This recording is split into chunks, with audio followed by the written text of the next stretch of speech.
Welcome to a new edition of the Famous Interviews with Joe Dimino. On this episode, we talk with best-selling New York Times ghostwriter and journalist Tim Vandehey. This writer has more than 65 nonfiction books in such genres as business, finance, advice, outdoor adventure, religion, memoir, parenting, and health. He's gotten a lot of awards over time and holds a bachelor's degree in English from California State University in Fullerton. In addition to all of that, he's also an accomplished jazz vocalist, writing coach, and sailor. His latest book, Swipe, is done with an expert on organizational psychology and employee engagement, Dr. Tracy Maylett. It is going to be on shelves very soon. He's got a great story. Enjoy the interview. Thanks for taking a minute out. Of course. So before we get in, what's that? Is me being on speaker going to be okay? You want me on just on the regular handset? I mean, I can hear you okay. I think everything's good. It's probably going to be better if I do it like this. Yeah, it's a little bit more solid, yeah. Good. No problem. Cool. Well, cool, man. Hey, Tim, thanks again. And before we get into your life as a writer and journalist and all of these things that make up who you are, you know, especially right now on March 13th, this has to send PTSD through everybody. You know, this last 3 years with the pandemic has worked on all of us in very particular ways. And I'm curious, how did you survive that whole pandemic time period of extreme lockdown, and how has it changed the way that you live your life now that we're coming out of it? Well, it didn't really change things that much. I mean, you understand, I've been freelance since 1995. And so when the word came down, you have to spend all your time at home, not go out and not see anybody, I said, I've been training for this my whole life. You know, yeah.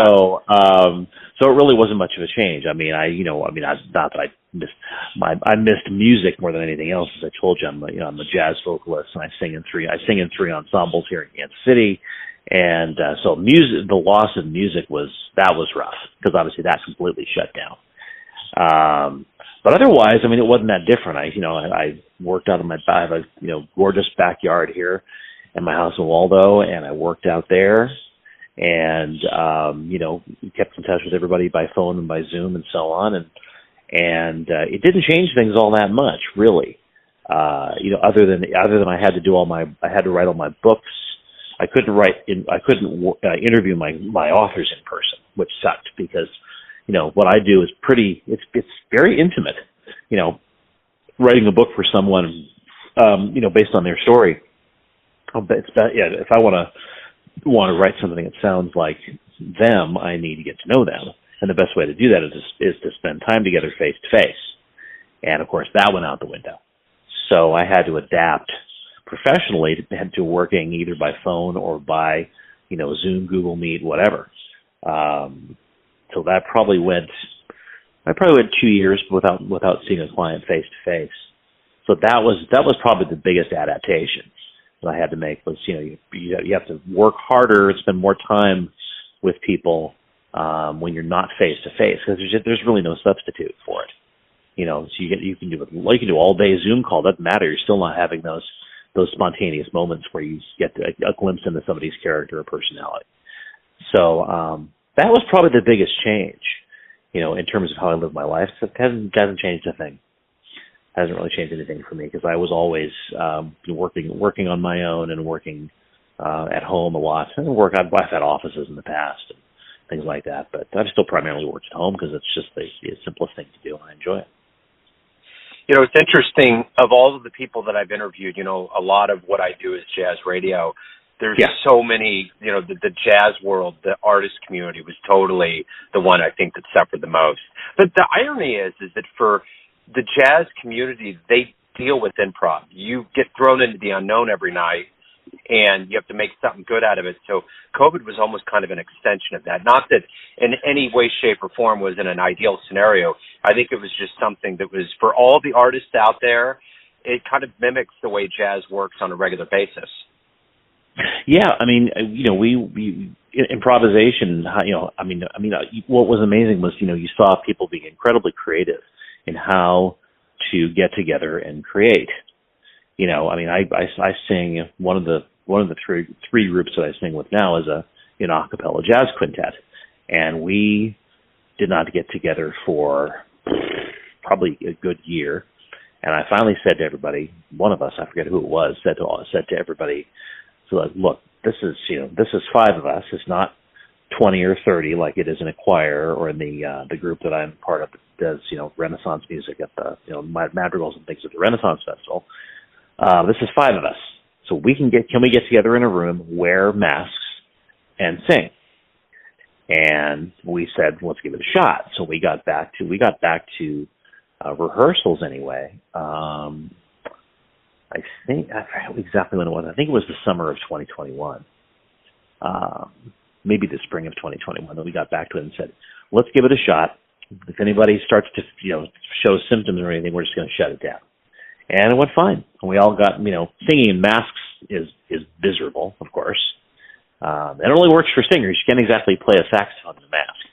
So, that's something that only works for vocalists and doesn't work all that great because it's hard to breathe. It's amazing what you'll do when you need to have that in your life, and you need to find some sort of way to make it work. I mean, we did stuff, I did stuff with groups outside, and I know people back in California where I grew up who sang in cars. They sang, they would sing on the street corner. They would rehearse in opposite corners of an intersection, to stay far enough apart. As it turns out, that wasn't necessary, but we didn't know that back then. We didn't know that back in 2021 that you could be 6 feet apart and be okay. In this case, you're 20 feet apart, but you're still singing. You're still playing music. So it was amazing what people did to make that work. Yeah.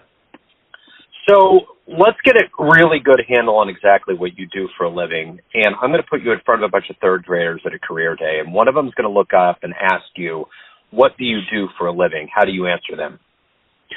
I write books for other people. So I write books and other people put their name on them as the author. So that is my primary work. So what was that always your dream? Like when you were in the third grade, what did you dream about doing when you grew up? Getting to the 4th grade and touching a girl's breast, probably. Probably wasn't that, I wasn't that advanced in 3rd grade, so probably just getting to 4th grade. The breast came later. No, I mean, I was always good at writing.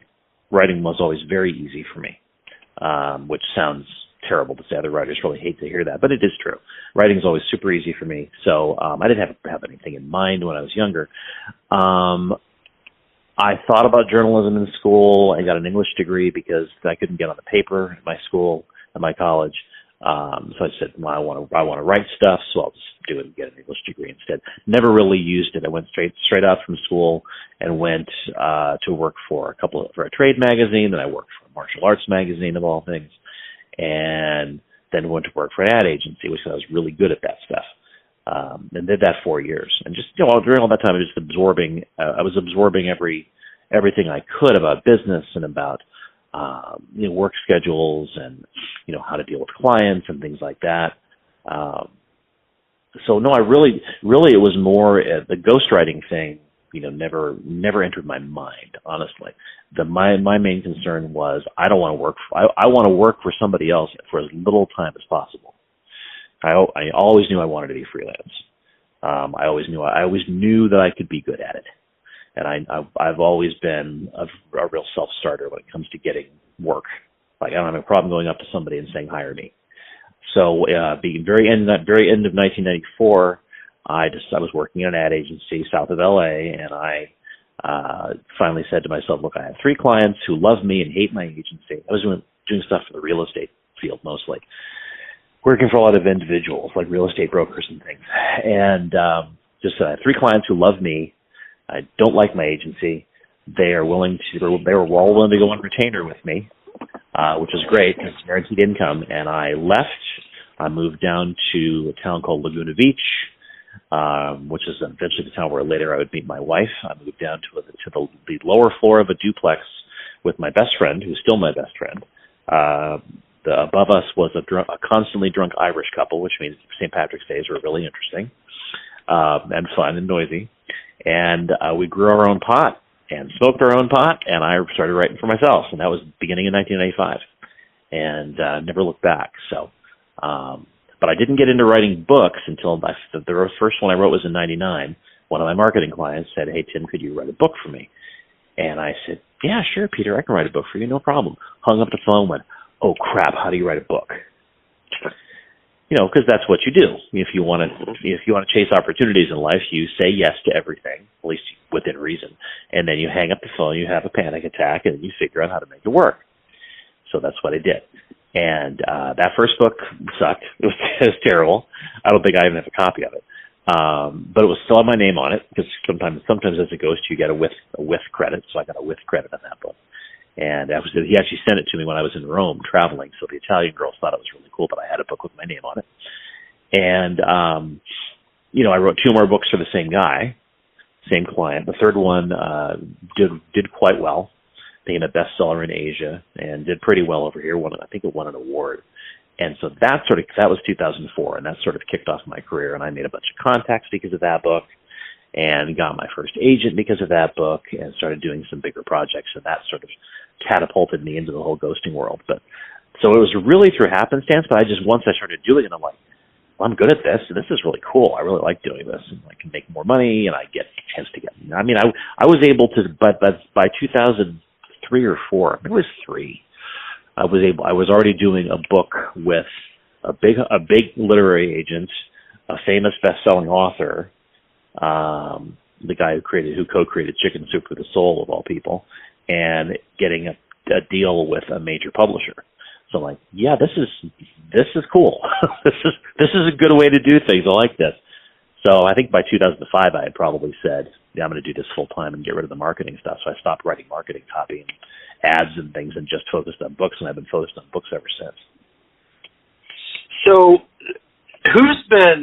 what was one of the first books growing up that you read that really motivated you, either made you love reading or made you want to maybe write? Probably Lord of the Rings. I think a friend of mine turned me on to Lord of the Rings when I was in either 7th or 8th grade, and we just moved to a new town and moved to a new part of Southern California to get away from a bad area. And I was fairly new to the area. I had one friend at my middle school. Didn't know anybody else, and somebody else there handed me the first book of Lord of the Rings, and I was like, what is this? I don't think I'd ever really read fantasy before, and I devoured it, as millions of other people have. For years I had the tradition, which I know a lot of people have the same tradition of once a year they reread the trilogy, which I did for years. So that was one of the first books that just made me go, wow, this is awesome. I'd read a lot of stuff, but I'd read, kid detective books and, the stuff you read, Encyclopedia Brown, all that stuff you read when you're 9 or 10 years old. And I was obsessed with baseball, and I read baseball stuff. And I was a big Dodgers fan. But that was the first one that made me go, wow, this is art. This is really art. This is much bigger than that. The scope of that trilogy was so much bigger than anything I had ever experienced before. Just really opened my eyes. Now, I'd never really had any ambitions to write fiction. I wrote some short stories, but I've never written a novel. I've never had any interest in that. I've always been a reporter. I've always been focused on journalism and what's in the real world and what's true, nonfiction. It's the only stuff I write now. I haven't written a piece of fiction since I was in college. But still, it's all storytelling, and that reading Lord of the Rings really opened me up to the scope of what storytelling can be, which is this giant canvas, world building. I use that with my daughter now when I talk to her about writing and world building. You're creating a world in the reader's mind. That was my first example of how great that could be. So what brought you to Kansas City? I know this summer I went to San Diego, went on a road trip, and I love it there. I mean, the Laguna Beach, what you're talking about, is beautiful. So what brought you here, and how do you like Kansas City? Well, I married a Kansas City girl, is the short answer. But we met in California. We met in Laguna Beach. Our meeting was about as California as you get. We met in yoga class in Southern California, which is about as cliche as possible. But I've been coming here for a while to Kansas City, and we moved one time prior to coming here. We left Southern California because we thought we my wife and I are both very, very, very social people. And problem is the cliche that you hear that nobody in Southern California, people say LA, but Southern California is more than Los Angeles, but nobody in LA knows their neighbors. It's pretty much true. I mean, most people are transient, partially because it's so damn expensive to buy a house there, but also because everybody's coming and going. People are always on the move. And we really wanted to raise our kids someplace where we felt like there was a sense of community where we lived. And at the time, our daughters were 4 and 2, not even 4 and not even 2. We thought, now's the perfect time.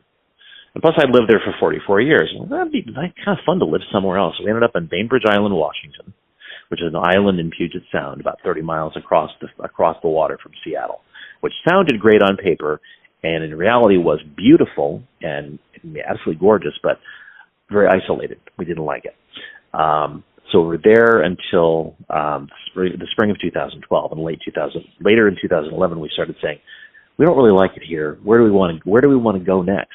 We didn't want to stay in Seattle because my wife didn't like the weather. It's always cold and gray there. And I had been watching what had gone on in Kansas City. Now, her family was all here at the time, and she really missed her family. And I said, if you want to consider Kansas City, we could do that. And I didn't really know what was happening here at the time. It was late 2011. Now, we're both big urbanites. My wife and I both love cities. I never wanted to live in the suburbs. Always wanted to live in the city or right near the downtown core, as close to it as we could get. Waldo's 20 minutes from downtown. I figure that's close enough. But we moved to the Crossroads. We lived in a loft in the Crossroads at 20th and Wyandotte, which was fantastic. But I came here to scout I think it must have been late 2011. At the time, that's when the Kaufman was being built, and that's when the Kaufman had been finished by then.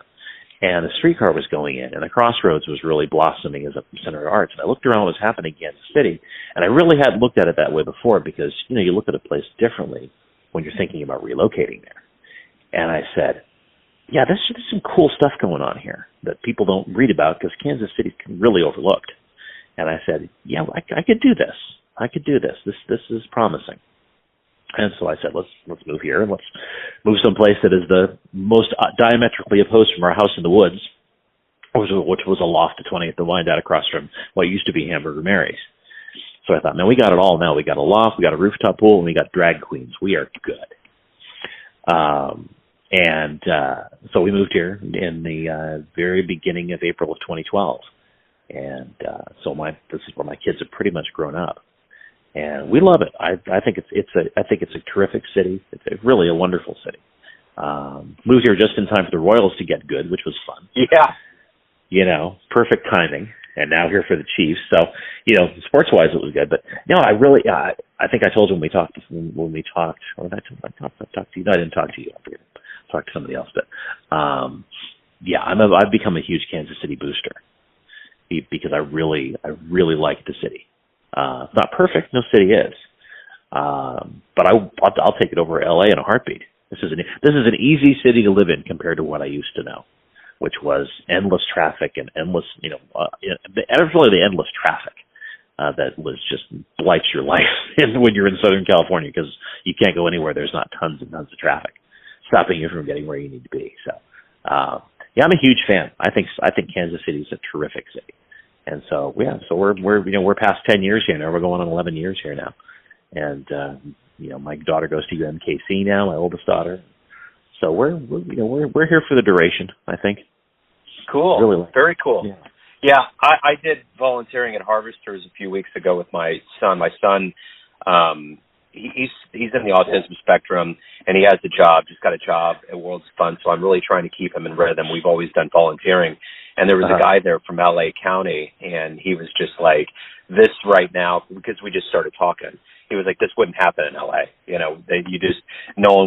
don't talk. You don't get to know anybody. There's so many little telltale signs. And of course, talking to people in the jazz world, anytime anybody comes to Kansas City from the coast or anywhere else, they're always just relieved when they're here. There's a level of camaraderie even with the music community and just overall. And so it tends to get pretty good reviews from people that travel that have been around. They finally end up here. It's a good place. I think so. I mean, I've had, I'm fortunate enough where I get a reasonable amount of the time my clients will come to me. Now, a lot of the time, it's funny because a lot of the time, most of the time I go to them. I'll just fly out for a weekend and we'll do we'll record a bunch of interviews. We'll record 18 hours of interviews or something to get as the kind of the foundational material for their book. Occasionally they'll come here. One of the reasons they come is always kind of amusing, which is they've never been to Kansas City before, because they're like, well, no, nobody ever has. That's kind of the attitude, which is it's not someplace you think about going, which is true. It's like, I've never been to Kansas City. I'll come to you, Tim. And so they come here, and almost, 90% are just blown away. Because I'll take them on a little tour, and I'll take them to Joe's for a Z-Man, and I'll take them to, drive them through Hyde Park and some of the really beautiful old neighborhoods. They're just like, I had no idea this was here. I'll drive them down Ward Parkway or through Mission Hills, and they're just mind blown. They think the only word people hear is the word Kansas, and when they think Kansas, they think Dorothy, and they think flat and bleak and Hicktown. And then they get here and they see coffee houses and skyscrapers and great restaurants and mansions and go, what the hell? They're completely blown away. And then, like I've had a couple that I've taken to mutual musicians, if I can get them to stay up that late.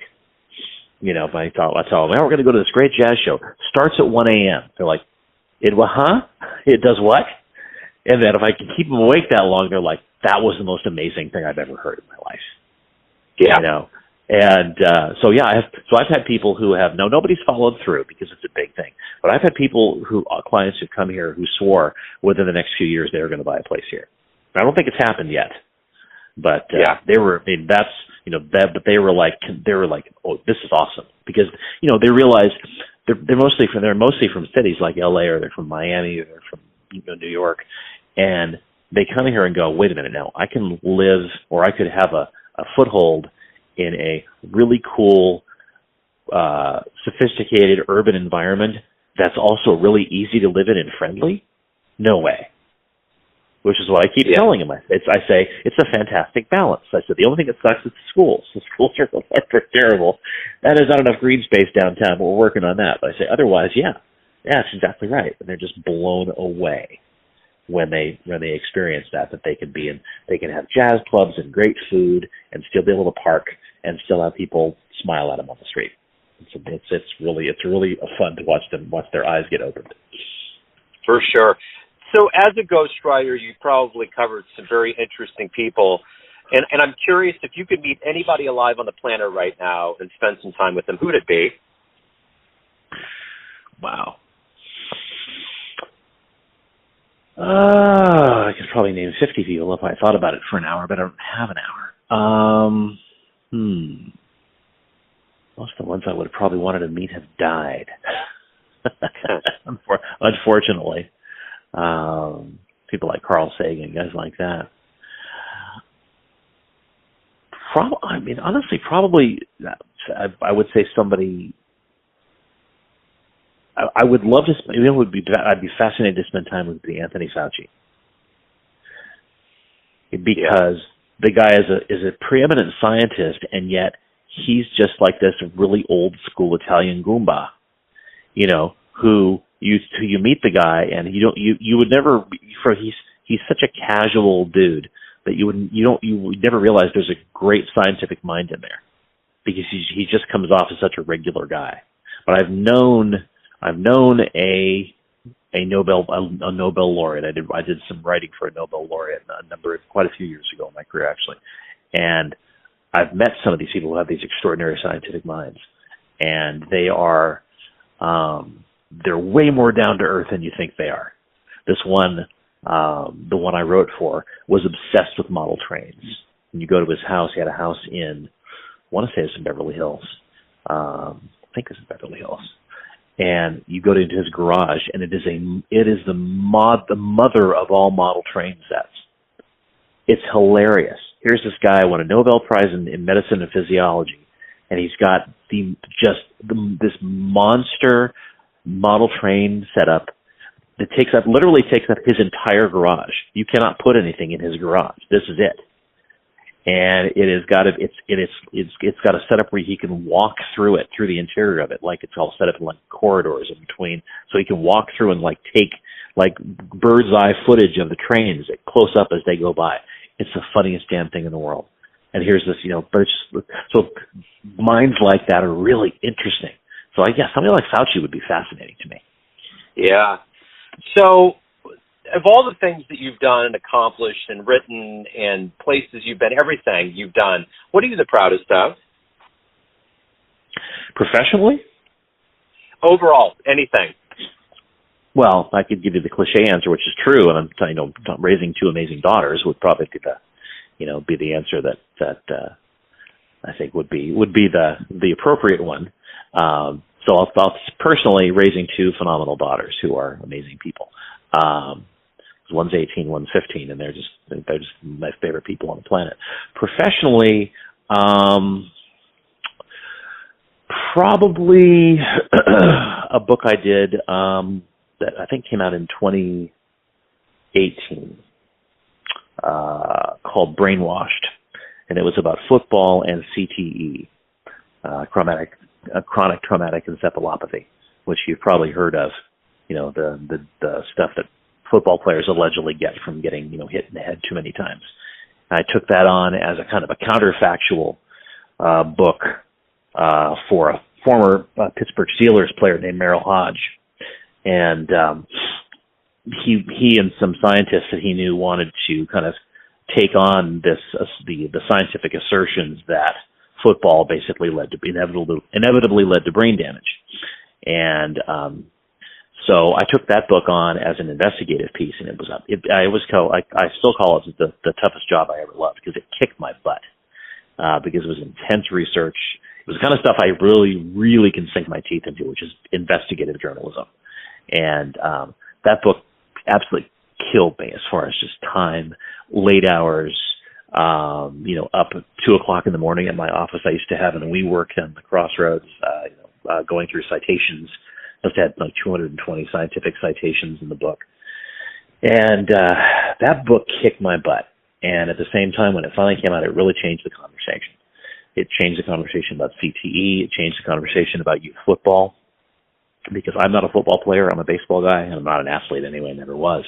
But I know plenty of people who are and who do participate in youth sports, and who really are promoters of youth sports as a means to, to help kids be in shape and learn teamwork and things like that. And it helps to change the conversation about youth football, which is an important thing. I mean, youth sports, especially now when everybody's focused on, I'm going to sit on my ass and use my phone all day. That's an important conversation to have about getting kids involved in sports and using their bodies. So that's that might be the book I'm most proud of, just because it was such a chore to get it where it needed to be. And once it finally came out, it had an impact. Not all of my books have an impact. Some of my books are just for the authors so they can go and build their speaking career. And that's fine too. There's nothing wrong with that. But that book had an impact on the world in general. That's something I'm really proud of.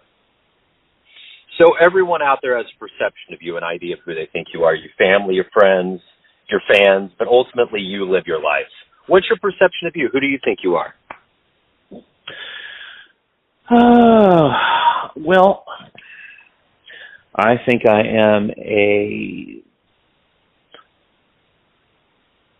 a person with a very, very strong, very clear value set. Kind of an idealist.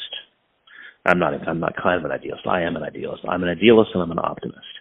Sometimes to my detriment, because I insisted in 2016. Though my friends who are more doomsayers than I am insisted we were screwed and Trump was going to win the presidency, and I said, nah. I said we haven't fallen that far. We're not going to vote for him. And obviously I was wrong. And but even through all that, I still maintained, ideals were important, and I still maintain and still do maintain that we're ultimately going to do the right thing and get through all this period of negative populism and somehow Nazis again, apparently. And I think it's much more empowering to be optimistic. I know so many people who think that, I guess they think they sound mature or wise if all they do is talk about all the terrible things that are happening, how everything is doom and gloom. I just don't believe in thinking that way, because it's disempowering. It takes all your ability to deal with things away. If you say, we're all screwed, let's just give up. That's not me. I am an idealist and an optimist to my core, and I try to pass that on. I've tried to pass that on to my daughters. Not blind optimism, but I think there are usually good reasons to be hopeful and good reasons to believe in your own ability to cope with things. So that's how I see me. I'm not sure if other people see me that way. Some people probably see me as just blind, because they think that everything's always going to hell. I just don't believe it is. Yeah, I agree. Absolutely. Hey, man, so what has been one of the best fan responses you've ever gotten from either a performance or your writing? Well, not so much. Can't think of too many related to performance. Well, what I do is not really subject to groupie activity. Writing wise was fun. I've had one book in recent years anyway that became a New York Times bestseller. It was called The Wait. It was written with Devon Franklin, who's a Hollywood producer, and Megan Good, who at the time was his wife, who is a pretty famous movie actress. She's been in a lot of stuff. That was a New York Times bestseller, and the reaction to that was a lot of fun, because my name was on the book. So I went to events, and people were there's a certain status, I guess, in being excited. I never had anything on with my name on it that was on the New York Times bestseller list before, and so that was just, bumped me up in prestige a little bit, to the point where I was like, this is kind of silly. I'm not someone who cares to be catered to or made out to be a celebrity. I just want to do what I do and talk about what I do.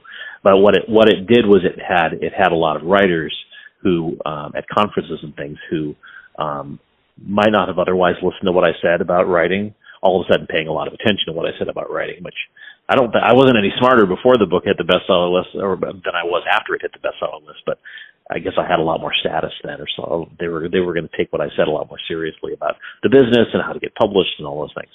Because one of the problems with most writers who haven't been published is they already think they know everything about writing. They may say they want to learn, but what a lot of them want is to be told how good their writing is, and that's not how you get better. You get better by listening to people who say, no, okay, you need to do this and change that and so on. And when you can actually tell writers how to do that and have them listen, that's a pleasure, because I'd like to see people be better writers.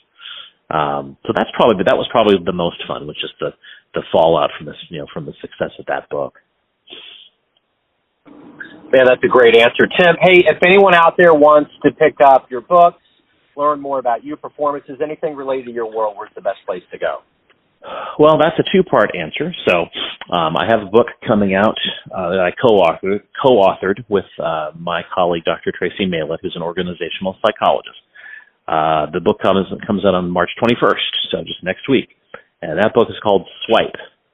So like swiping on a phone, SWIPE, and the subtitle is The Science Behind Why We Don't Finish What We Start. And that is, like I said, it comes out March 21st, and it's basically what it sounds like. It's about why we don't finish what we start, and why we quit on goals, the psychological, neurological, etc. reasons why we do that. So that's what I'm working on now, is getting ready for that book to launch. People can find that book on Amazon. They can learn more about that at the website for the book, which is swipethebook.com. And as far as me, they can go to my website if they want to, which is timvandehey.com, just my name. And that's about my ghostwriting career. So that's pretty much what they're going to find out about there. But I'm also on Facebook and LinkedIn. Mostly Facebook if they want to find out about stuff related to performances. They can check me out there, and see stuff there about the choral work that I do and the vocal jazz stuff that I do and things like that. Wonderful, Tim, man. It's always so good on this platform to run into people local. So it's wonderful to interview you and for you to open up, and hopefully I'll see you out live doing some performance at some point here in KC. I hope so, man. It's been a pleasure. Thank you for the time. Thanks for tuning in to another famous interview with Joe Dimino, where we cover the world of art, literature, business, spirituality, music, and more from around the globe. If you want to hear more interviews, visit the Famous Interviews with Joe Dimino channel on YouTube. You can also find us on Spotify and Apple Podcasts. Thanks again for listening, and until next time.